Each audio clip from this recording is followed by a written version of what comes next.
For her guys, today we're going to be reading 2 Kings 17 from the International Version, also known as NIV Version. If you guys want to go belong, you guys can go to BibleGatesPay.com, or you guys can go to Google Map on click here how you guys want to. Let's get started. 2 Kings 7, International Version, NIV. Hosea, last king of Israel. In the 12th year of Ahaz, king of Judah, Hosea son of Elah became king of Israel and Samaria, and he reigned 9 years. He did evil in the eyes of the Lord, but not like the kings of Israel who preceded him. Shalmaneser, king of Assyria, came out to attack Hosea, who had been Shalmaneser's vassal and had paid him tribute. But the king of Assyria discovered that Hosea was a traitor, for he had sent envoys to So, king of Egypt, and he no longer paid tribute to the king of Assyria, as he had done year by year. Therefore, Shalmaneser seized him and put him in prison. The king of Assyria invaded the entire land, marched against Samaria, and laid siege to it for 3 years.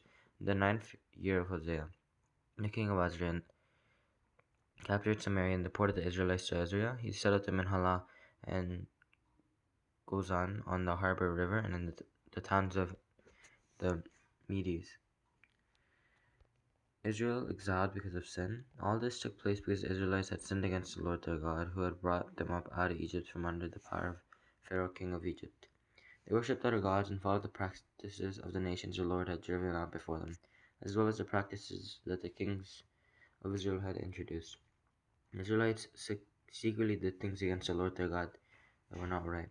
From watchtowers to fortified city, they built themselves high places in all their towns. They set up sacred stones and Asherah poles on every high hill and under every spreading tree.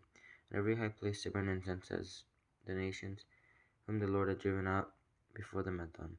They did wicked things that aroused the Lord's anger.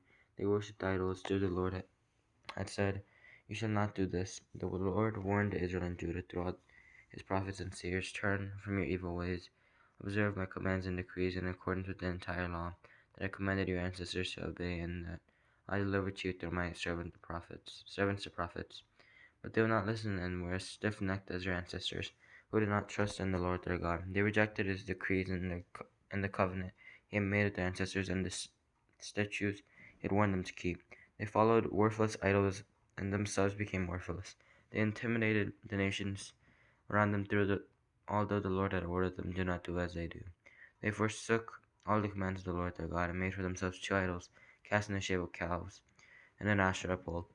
They bowed down to all the starry hosts and worshipped Baal. They sacrificed their sons and daughters in the fire. They practiced divination and sought omens and sold themselves to do evil in the eyes of the Lord, arousing his anger. So the Lord was very angry with Israel and removed them from their presence. Only the tribe of Judah was left, and even Judah did not keep the commands of the Lord their God. They followed the practices Israel had introduced. Therefore the Lord rejected all the people of Israel. He had afflicted them and gave them into the hands of plunderers until he thrust them from his presence. When he tore Israel away from the house of David, they made Jeroboam son of Nebat their king. Jeroboam enticed Israel away from following the Lord and caused them to commit a great sin. The Israelites persisted in all the sins of Jeroboam and did not turn away from them until the Lord removed them from his presence, as he had warned them through all his servants and the prophets. So the people of Israel were taken from their homeland into exile in Assyria, and they are still there. Samaria resettled. The king of Assyria brought people from Babylon, Kutaf, Ava, Hamath, and Sepharvaim, and settled them in the towns of Samaria to replace the Israelites. They took over Samaria and lived in its towns. When they first lived there, they did not worship the Lord, so he sent lions among them, and they killed some of the people. It was reported to the king of Assyria, "The people you deported and resettled in the towns of Samaria do not know what the God of that country requires. He has sent lions among them, which are killing them off, because the people do not know what he requires." Then the king of Assyria gave this order: "Have one of the priests you took captive from Samaria go back to live there, and teach the people what the God of the land requires." So one of the priests who had been exiled from Samaria came to live in Bethel and taught them how to worship the Lord. Nevertheless, each national group made its own gods. In the several towns where they settled and set them up in the shrines, the people of Samaria had made up at the high places. The people from Babylon made Succoth Benoth, those from Kutaf made Nergal, and those from Hamath made Ashima. The Avites made Nebaz and Tartak, and the Sepharvites burned their children in the fire as sacrifices to Abramelech and Anamelech, the gods of Sepharvaim. They worshipped the Lord, but they also appointed all sorts of their own people to officiate for them as priests in the shrines at the high places. They worshipped the Lord, but they also served their own gods in accordance with the customs of the nations from which they had been brought. To this day they persist in their former practices. They neither worship the Lord nor adhere to the decrees and regulations, the laws and commands that the Lord gave the descendants of Jacob, whom he named Israel. When the Lord made a covenant with the Israelites, he commanded them, "Do not worship any other gods, or bow down to them, serve them, or sacrifice to them. But the Lord who brought you out of Egypt with mighty power and outstretched arm is the one you must worship.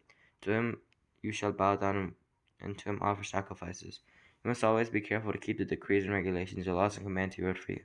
Do not worship other gods. Do not forget the covenant I have made with you, and do not worship other gods." Yeah.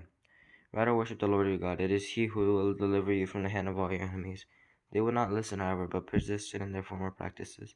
Even while these people were worshiping the Lord, they were serving their idols. To this day, their children and grandchildren continue to do as their ancestors did. Okay, I really hope that you guys enjoyed. Make sure to subscribe. Make sure to click that like button. Make sure to click the bell button for more posts. I'd be greatly appreciated. And I'll see you next time. Bye.